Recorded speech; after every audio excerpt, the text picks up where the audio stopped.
Hey vinyl community, it's JT and Heidi Lee back with another episode of So I Married a Record Collector.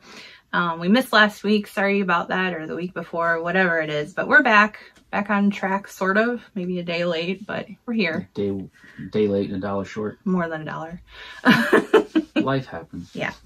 So anyway, we were thinking that at the beginning of our shows, we do a little something with latest purchases, because our latest purchases have gotten a little bit out of hand and backed up that if we tried to do a video, it would just be really long and who would care? Right, yeah. So we'll try to just, you know, stick in the new purchases here and there and see how all that goes. But I'll go first. Okay. If you can tell by the shirt that I'm wearing, if you can see it, I think it's on camera. My latest obsession is Sparks, which is kind of funny. We did watch the Sparks Brothers documentary when it came to streaming a couple years ago. Last year. Or was it last year? I don't know. But anyway, at the time I was like, yeah, I like Sparks. They seem cool. And then for Christmas, you had gotten me some CDs. I'm going to illustrate my point by, he got me some CDs for Christmas. And to be honest, I hadn't even opened these until recently. I had listened to this because I thought Wonder Girl was a cool song. And, you know, I was just like, yeah, another cool band. Awesome.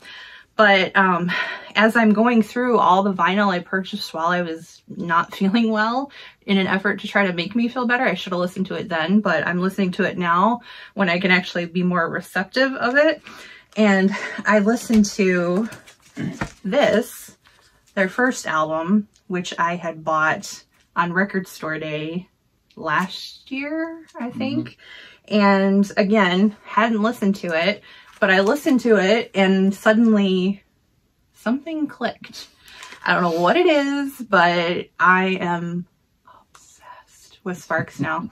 He can attest, like, all day long, I'm playing Sparks. I mean, you should hear when he's not home. I work from home, so like when I'm not doing something that requires a ton of brain activity, I just have it going in the background and it's crazy. Yeah, I also got this last Record Store Day. It could be worse. You could be a Swiftie, driving me crazy. Well, not quite. Yeah, but anyway, so listening to Sparks. So my latest purchases, I'm trying to get, you know, all 26-ish albums on CD and on vinyl. Like, I want the vinyl, but I also want the CDs because they have bonus tracks on them usually. But like some of the vinyl that I purchased, I accidentally bought 2 copies of this somehow on eBay. I forgot that I was bidding on a cheap one that I saw, and then I bought a buy it now. So now I have 2 copies. I think I'll frame one or whatever. That sounds like a Marsha P thing. Yeah, well, why would that be a Marsha P thing? She accidentally bought that Eddie Murphy. Oh, well, there's nothing wrong with that. That's funny.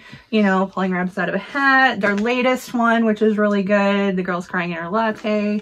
And then A Steady Drip, Drip, Drip, Drip, which has Lawnmower on it, which is so funny. And that's my favorite song. They're just so good. Like, I mean, I think that Ron Mael is up there with Ray Davis as a songwriter. And John probably would never think that I would have anything that would rival my obsession with the Kinks, but it's close. I mean, and they're so funny.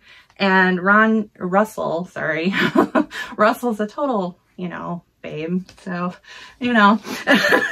And what a voice. Oh my gosh, what a voice. Very operatic, but cinematic. There's just something about him and the 2 of them. And again, it must be bands with brothers in them. She looked them up on Ancestry.com. Well, you can do that. You can find pictures of people in their yearbooks and stuff like that. They're so fun. Russell was a quarterback in high school, which is like, really quarterback in high school? I don't know. It just doesn't come across that way, especially in the 80s. But yeah, I guess I must have a thing for short brown-haired guys. So, but anyway, yeah, Sparks, my latest obsession. I'm buying. That'll be my latest purchases for a while. So okay. Well, what about you, John? Well, you said to just do one. I got a huge pile. I don't even know where we left off with recent purchases. I gave up on the CDs because they're all got jumbled with, you know, using them at the radio station, going in and out of the house. But I'm keeping the LPs in order. I think I did that pile over. But I got a huge pile over here. I'm only going to show one at the start of each video. We went to a yard sale in Cadillac, Michigan last year. boxes and boxes of records. Heidi's theory was he thought maybe the guy took all these records in on a debt, payment for a debt. Seemed that way. They were not expensive. There was a lot of Kink stuff we should have bought to give out as VCLT to people. But I grabbed a lot of interesting things. This is Roy Harper, When an Old Cricketer Leaves the Crease. In England, this was called HQ, and it had a cover of him, made him look like he was walking on water. So in the States, you'd be like, ooh, don't do that. Roy Harper, I guess you could call him psychedelic folk, a British folk artist, a singer-songwriter, very unique. A lot of big friends. Everybody out there, your knowledge of Roy Harper probably comes from him being the lead vocalist on Pink Floyd's Have a Cigar, and also from the track on Led Zeppelin 3 called Hats Off to Harper, which is basically Booker White's Shake 'Em On Down. They took the songwriting credit and just called the song Hats Off to Harper. This is on Chrysalis from... Is it Chrysalis or Chrysalis? Chrysalis, maybe. And this came out in... I can't read it. I forgot to look it up. Glasses. Can you look? Black vinyl, no big deal. 1975, I was right at my guess. And your shrink's falling off. Yeah. Don't you hate when that happens, when your shrink falls off? But the title track, When an Old Cricketer Leaves the Crease, John Peel played on his show when his longtime producer, John Walters, passed away. The one track on here that is probably the best one is The Game, parts 1 to 5, which has a backing band of David Gilmour on guitar, John Paul Jones on bass, and Bill Bruford on drums. And they call themselves, I think my friend Ron Sanchez said, they called themselves Trigger, and actually played a live show or two. I seen a picture of them in Hyde Park around this time with Jones on bass. It's kind of rock, kind of psychedelic folk, maybe sometimes just him and his guitar, but The Game is a really long song. I have a CD, best of CD of Harper called Hats Off, that has a 6 or 7 minute edit that I played on my last show. But always wanted to check out more of him. I have, like I said, a best of CD and another CD, but his catalog is slightly in disarray. Things come out on weird labels with no credits and songs missing. But anyway, yeah, this was from a yard sale in Cadillac that had a ton of stuff. Roy Harper, When an Old Cricketer Leaves the Crease, Chrysalis, 1975. Chrysalis. Oliver's down there playing with something. Flowers, right? Chrysalis. It's a butterfly. Oh, it's a butterfly. I thought it had something to do with flowers. Isn't that what the butterfly comes in? You can always, wait, if I mispronounce stuff, that's because it shows I read a lot and I don't hear these words pronounced anywhere. Yeah. So that's our little new purchases thing. Kind of ran longer than I expected, but I had to explain some things. That's what we do. We didn't talk too much about these things. You love bands with brothers. Yeah, I know. Who's going to be next that are brothers? I don't know. Yeah, so yeah, if you like Sparks, I know Russell's hiding down there. If you like Sparks, drop a fire emoji or something below. Let me know if there's any other crazy fans like me out there. So, all right, so we'll move on now to the regular going through the catalog. What a day, right? That's how I say hi to Dom. What a day, right? Hot one next, cold the next. Jeez. Snowing one day, 70 degrees the next. All right, so first up we've got the original Northwest Sound of Dawn and the Goodtimes. So this is a Beat Rocket Sundays music release from 2000. I can always tell, you know, a good clue for me that something's a re-release is when there's all this stuff on the back as far as like research about the band and everything. So yeah, I know John says he gets in trouble sometimes because he goes to Sunday's website and finds out they have a sale. All these little labels. Yeah, so yeah, I don't know much about Dawn and the Goodtimes other than I've heard you play some of it in here. Black vinyl. What's up with Dawn and the Goodtimes? All right, Dawn and the Goodtimes. One of the great Pacific Northwest bands, the equal of all the other bands came out, like the Sonics and the Wailers. Leader Don Gallucci was in the lineup of the Kingsmen when they recorded Louie Louie, and he left, started his own band. I don't know why. Recorded for several labels, Jordan, Dunhill, Wand, Piccadilly. Then they wound up on Epic when they were on that show Where the Action Is. They became a little more pop at that time. But this is, of course, recorded at the same studio as the Sonics and the Wailers recorded at, so it's got a killer drum sound, great garage. Do some songs that the Kingsmen also did, like Long Green, They cover the Sonics, The Witch. They do the Stones' Blue Turns to Gray, Little Sally Tees. 2 future Paul Revere and the Raiders members are in here. Jim Harpo Valley, then he left, and Charlie Coe came on board. Oh. And of course, the one thing, and after the band kind of petered out around 67 or 8, I think they reduced to a trio, and they became a kind of psych band called Touch, who I also have that album. You'll see in a couple of years, since we're only on the D's. Recorded one out for Coliseum. But also, everybody out there, if you know, Don Gallucci produced one of the greatest albums ever, The Stooges' Funhouse. Oh, no way. In 1970 on Elektra. Jeffrey Hawke, who was in touch with Don Gallucci, he had a band called Stepson on ABC in the early 70s. I'm friends with him on Facebook. I just thought he was some older guy that liked the music. But I was like, oh, he was in the band too. So, yeah, this came out on Beat Rocket, Sunday's, what do you call it? Is that a compilation, or is it a re-release of an album? Okay. Beat Rock is subsidiary of Sunday's in a way. I like this LP so much that I bought the CD for convenience sakes. Might have been a thing like where Izzy got this from me and I felt obligated to get it, but I also got the CD. Well, it's cool to have the big artwork, the inner sleeve that looks like an old-time inner sleeve. So, yeah, the original Northwest sound of Donovan the Goodtimes, Beat Rocket Sundays, year 2000. Oh, well, I know who this is. Put the plastic up. Oh, okay. Donovan, Catch the Wind. Now, I know I'm familiar with Donovan, of course. I like him to an extent. Sometimes it can be a little too... I think John described it once as twee. I don't know. But this one is... It's got, you know, Catch the Wind, of course. But... yeah, I don't think I know any of the other songs on here.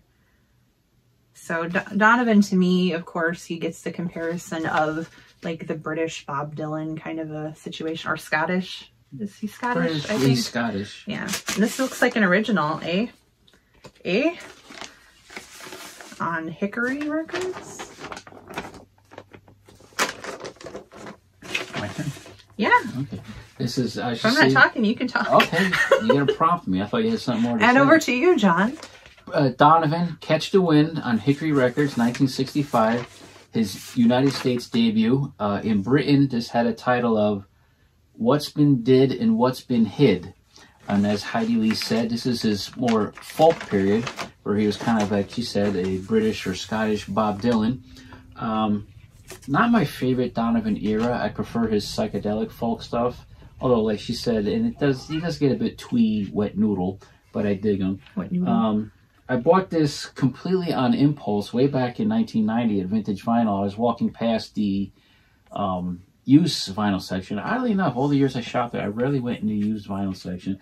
And I saw this sitting there, and I said, oh, wow. And I picked it up, and I was like, oh, okay, I'll grab this. And then I got it home, and I'm reading the liner notes on the back, and I see the drummer. It's too tiny to show, but the drummer on this is Skip Allen, who replaced Viv Prince in The Pretty Things. Before Skip was in The Pretty Things. Oliver stopped that. Oliver's trying to get in our bag of stuff we got from Eugene's Record Co-op today. Oi! Got that out, Little Panther. And yeah, so Skip Allen, future Pretty Things drummer, is on this LP. One other Pretty Things connection is if you watch the Bob Dylan film Don't Look Back, there's the infamous scene where they're in a hotel room and Donovan plays on his new song and Dylan plays his new song, It's All Over Now, Baby Blue, and kind of rips into shreds.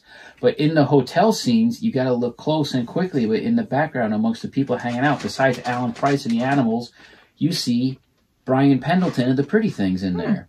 But yeah, this was his only, well, not his only album on Hickory, but his first album on Hickory. And then he switched to Epic in the U.S. And Hickory got, I don't know how much mileage out of the songs they had the rights to, because they kept repackaging this stuff when Donovan became more popular with more psychedelic album covers. All the music is very, very far away from psychedelia. I also have a CD of this I bought because I'm always I know we show a lot of records, but more CDs for convenience and availability. But Threadbare Monkeys connection too to Donovan. Is, hey, what is with you? You want to be on the video? I think so. It's messing with my chair. Be a good boy. Like I said, Threadbare Monkeys connection. His son. Oh yeah. Was in a band with Mike Nesmith's son, Jason Nesmith, and his son were in a band together. Do you remember the name of that band? Nancy Boy. I don't remember. I remember the pictures in Rolling Stone. I don't think I heard him, but I know they were there. And the bass player is Brian Locking, who I believe was in the Shadows, if I'm not mistaken. I don't know. But anyway, Donovan, Catch the Wind, History Records, stop 1965. You're gonna get it. Get what? Out of the room. I'm gonna get out. Get out. All right, next up. Ooh, this one's kind of hard to get out of the plastic because it's a gatefold. Need help? No, I can do it. Thank you. Okay, yeah, this is like, I get the psychedelic thing in the 60s, but A Gift from a Flower to a Garden by Donovan. I'm sorry, you would hate me for saying that, people who love Donovan. There's a nice gatefold. I know that these sessions were the ones that Jenny Boyd, there's that one where she's kind of sitting below him and she's like playing a wind instrument. Session. Yeah, a photo session, not a music session. Because of course he wrote Jennifer Juniper about her, which is not on this album, but Where Your Love Like Heaven is on there, which I think my brother or somebody swears up and down that was in a hair soap commercial. It was. Was it really? Yeah. Where Your Love Like Heaven. I just spilled my drink on me like a swallowaholic. Oliver's over here. Yeah, I don't know any of these other songs. Are they all kind of in that same vein of Where Your Love Like Heaven, kind of sad and something, you know, I'm Donovan and singing about a flower kind of a thing on Epic? So I'm guessing a re-release, or is this a compilation? Nope. Re-release. Oh, there's a receipt in there too. Yeah, I'll talk about it. Let me see. Oh, you got this at Vintage Vinyl, May 14th of 1988. It's the only thing you bought. You bought it for $11.99.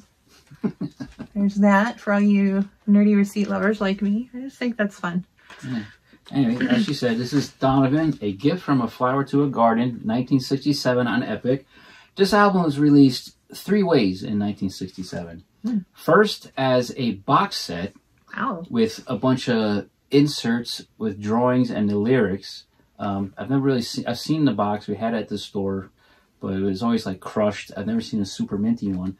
And then it was released as 2 separate albums. The first LP was released as Where Your Love Like Heaven, and the second LP was released as For Little Ones, meaning for a children's album. And yes, the title track Where Your Love Like Heaven was used in a shampoo commercial in the 70s. I don't know why I said hair soap. Yeah. It's shampoo. No, I gave it to you, didn't I? Like, no. Or, you shoved them both. You shoved them both in the same sorry. Yeah, but this is a reissue from probably the 70s, early 80s. Was still in stock, available at Vintage Vinyl. I do prefer, like I said, Donovan's more psychedelic folk era stuff. But in between all the great hit singles and good album tracks, there's a lot of twee, kind of boring stuff. One interesting thing, there is a famous guest star on this album. On the track Someone Singing, Jack Bruce of Cream plays bass. But from what I remember, it's nothing to write home about. Nothing make you go, wow, that's Jack Bruce. I wouldn't know unless you damn told me. I don't know any more of the tracks on here that are... Mad John's Escape, I think, has been covered by someone. I always know that one. And Oh Gosh, it was done by Sandy Shaw on the... I didn't even recognize that. The Reviewing the Situation album. That's a good album. Yeah, the other record that was released as For Little Ones, that's the one that's kind of twee. I mean, all the song titles are kind of, you know, so cliched, psychedelic. The Tinker and the Crab, The Song of the Naturalist's Wife, what's that about, a nudist? Voyaging to the Golden Screen, but it's not bad. I mean, there's him in the Maharishi, and he was getting all anti-drug at the time, but I hang on to it, because every once in a while I put it on, and it's a pleasant listen. But anyway, Donovan, A Gift from a Flower to a Garden, originally 1967. I assume this is like I said, late 70s, early 80s issue. Right. Is this all the Donovan that you have? I thought you had Baraba Juggle. I have the CD. The CD, but you don't have the vinyl. Yeah. I like that song. It was on the jukebox at CBGB's. Okay, so here's moving on. This is Hurdy-Gurdy Man by Donovan. Everybody probably knows that song, right? Jennifer Juniper's on here, so I know that one, but I don't know the other ones. The sun is a very magic fellow. Oh yeah, that's another one that's kind of twee, but fun in a way. The sun is, it sounds like something you sing in kindergarten. The sun is a very magic fellow. Oh, and this feels very, yeah, this is an epic re-release. Now I have Baraba Jagal in my head, which is awesome song. You know what band backs him up on Baraba Jagal? What? Jeff Beck Group. Oh, no way. Yeah, I used to have the original single. Okay. All right, this is Donovan's Hurdy-Gurdy Man, originally released in late '67. Oh, October '68. The single came out earlier. I allowed him to start using notes. Well, it's just like a refresher note. I know we want to be spontaneous. I know. I'm just messing with you. You know, we were just at the record store, so my head is a little... This is 70s or early 80s reissue. I purchased this at painting? I don't know. Okay. I purchased this at Pathmark, the local grocery store back in New Jersey. We go Friday night grocery shopping with my mom. I probably paid like $8.99 for this. Did you spend is that your allowance or your paper route money? Probably. Yeah, you had to make your purchases count when you had so little money. One of my more favorite Donovan records. I also have the CD with bonus tracks, but I've just hung on to the LP because I bought this in high school. It just never left the collection. Now, the thing about this that constantly gets argued about, even though there's documentation and everything, and even Donovan in his autobiography has the information wrong. For years, everybody said on Hurdy-Gurdy Man, the title track, was Led Zeppelin before Led Zeppelin, that Page, Jones, and Bonham play on it. But that's not true. Studio documentation has been found. Page was on these sessions. He's probably on other tracks on this. John Paul Jones always worked on Donovan sessions because he worked for Mickey Most. But he does play bass on the title track. John Bonham was in the Band of Joy at the time with Plant and was probably nowhere near a recording studio at the time. Like I said, Page was on the sessions, but he's not on Hurdy-Gurdy Man. I should have broke out my Donovan Troubadour box set because it has the credits in there. The guitar player on Hurdy-Gurdy Man, I think, is somebody named Alan Parker, who maybe was in a band called Blue Mink, who had hits in England. And also, Hurdy-Gurdy Man actually had an extra verse written by George Harrison that Donovan didn't record. Oh, no way. But when he does it live now, he does that verse. Yeah, it might have been written during the India trip. Cool. Also, another song on here, Get Thy Bearings, which is a cool, smoky, late-night jazz song, was played by King Crimson in their earliest shows as a framework or jump-off for their improvisations. Of course, Jennifer Juniper's on here. A lot of Indian influenced things like Tangier. As I recall, it is kind of like goofy, not music hall, but like almost like a 20 song. As I recall, it was summer. But so yeah, it's one of my more favorite Donovan records. So we better wrap it up here because I'm about to sneeze. Hurdy-Gurdy Man, Donovan, 68. Achoo! Oh boy, here we go. What? Now, folks, I just have to explain a little something to you about this guy over here. What? That he kind of has a weird relationship with this band. It's kind of like I equate it to somebody that you used to date that you really just loved at the time. But now you're like, but maybe you can see something redeemable about them, whatever. I think John feels that way about the Doors. I don't know why. Like, we'll talk about the Doors or whatever. I'll go through a short period of time where I like a lot of Doors songs or whatever. And John's just like, yeah, I had that album. Or, yeah, I had bought that when I was whatever. And I'm like, why don't you don't have it now? He's like, no, I don't know. So anyway, this is the Doors, absolutely live, of course, Gatefold live album. Now, is this a concert continuum or is it just pieces of different concerts? From what I read, Paul Rothschild says the majority of the concert is from the Felt Forum in New York City, but he says there's like 2,000 edits on this album with bits and pieces taken from other shows. So it's a 2 LP on Elektra. Yeah. Is this an original? Yes, okay. I'll explain why I have it. Released in 1970. Okay. Yeah. So it has all the songs you know, of course. Christ, I haven't cracked this open. We got When the Music's Over. Trying to see what else is on here. They do Who Do You Love for some reason. Yeah, the Billy song. Close to You? That's a Muddy Waters it's song. It's not the Carpenter song, is it? No, I'm kidding. It's a Muddy Waters song, and it's one of the...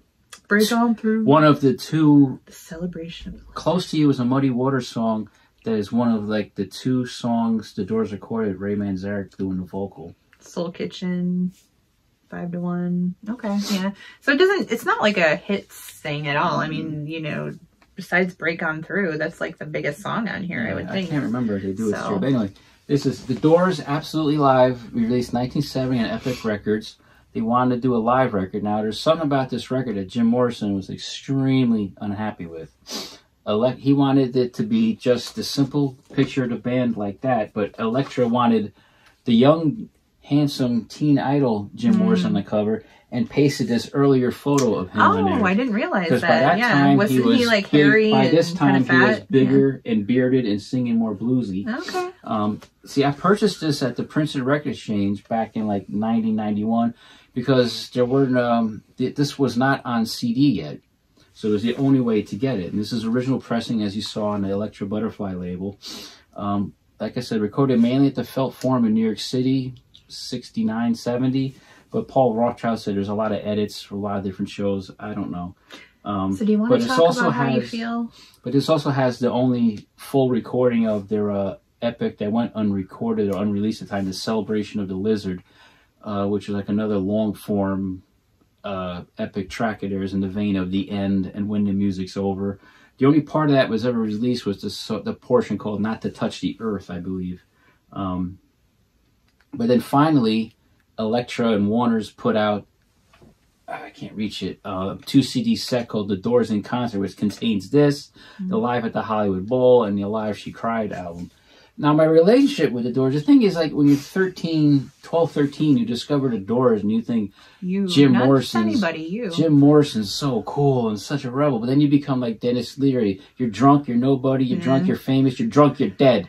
But there's times where I go back or I hear something out of unexpectedly, and I'm like, wow, they're a really great band. Like, I got an issue of Ugly Things over there I'm reading that has an article about the Doors and focuses on their music and everything. And it's cool because they talked to Billy Mooney from Barnes and Barnes and Lost in Space, and he saw them at the Aquarius Theater in '69 and took snapshots. And he has one of the only snapshots of like Jim Morrison on stage looking right at the camera. It's like, I wonder if he recognized him. Like, hey, that's the kid from Lost in Space. Listen to my music, it's right there. But no, I still like the Doors. I don't love them like I used to. What did Lester Bangs say? Jim Morrison is a drunken buffoon posing as a poet. Yeah, give me the Guess Who. They don't even know they're drunk.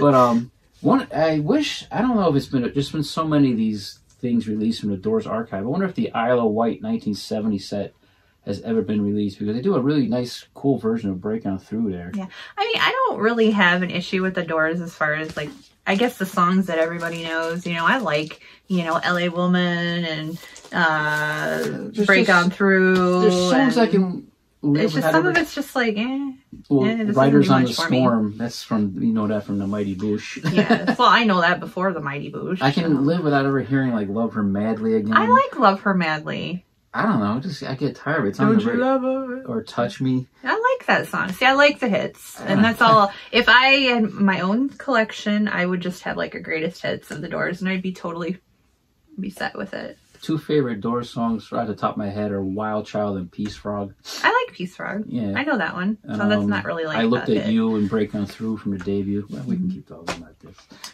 Go. All right, so that's our latest 5. Hope you enjoyed it. We enjoyed doing this. Hope we didn't ramble on too long, make the video too long. But don't worry about it. They know to expect that from us. Yeah. Hello to Happy Retirement. This is Steve Carlson. We met up for dinner last week. He was unexpectedly in Traverse City, and we went to RPM, and I got him to buy some records. And then we went to a Thai cafe and had a nice dinner. It It was that unexpectedly, unnaturally warm day for northern Michigan. It was like almost 70 that day. Yeah, we had a good time hanging out, talking. So happy retirement. Happy retirement. To him. Hope you and your records get to Colorado safe. Well, and your wife and your maybe cat. I hope Cat's doing better. I don't know. I know what it's like to have an older cat. And it can be really difficult. I want to say hello to a guy I just started watching. He's Rockin' Doc. He's in Edmonton, Alberta. He listens to a lot of the stuff I like. And John says that he gets in trouble watching your videos because it makes him go buy more records.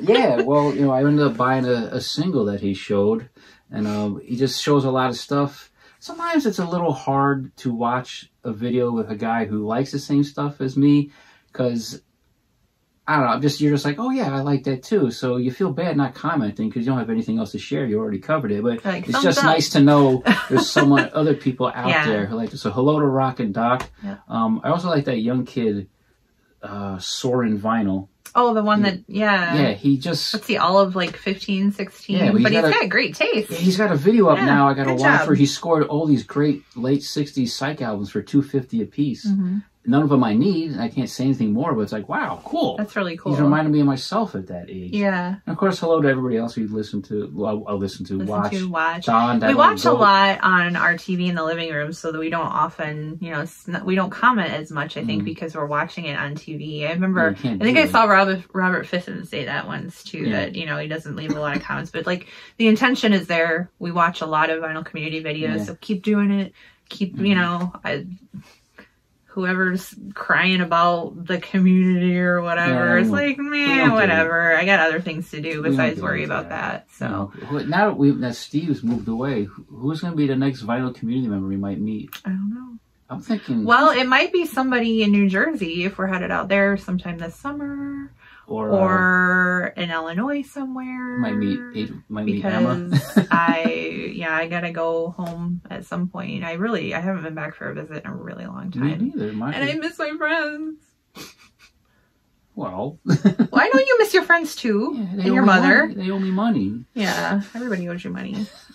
We got to go to Big Jeff's apartment and film his Cheap Trick collection. So 8 vinyl. Oh my God! Last time we went to see Jeff, he was so excited, I guess, that I knew who Cheap Trick was and that I was from Rockford. He has this like huge, it's not even a poster. It was like this vinyl giant Cheap Trick thing that he had to show me. He was like, I'm going to roll it out. And it was like as big as his living room. It was so funny. The living room floor. Yeah. I was like, wow, that's roll it out cool. like a carpet. Like, get on. He's so nice. I like him. Big Jeff's all right, man. He's the bopper. Yeah. So anyway, thank you for watching. Think of anything else I want? We appreciate you guys. Coming. Yeah, you know what I'm looking for on Record Store Day. Sparks. Oh, I can only think of one thing: another garage comp on Sundays. Mm-hmm. The doors we'll in go to our Bakersfield usual place and see what we can get. Yeah, but we don't usually have to fight for our stuff, so we don't stand in line. Everybody else wants another copy of Rumors. So. King, Lizard, Gizzard, Wizard, whatever that is. They put out a record every time they change their pants. So anyway. Now we're just rambling. Okay. We'll see you next time. Have a good week. Stay healthy. Be constructive, not destructive. Hello, Conglomeration Cat. All right. Bye. So long.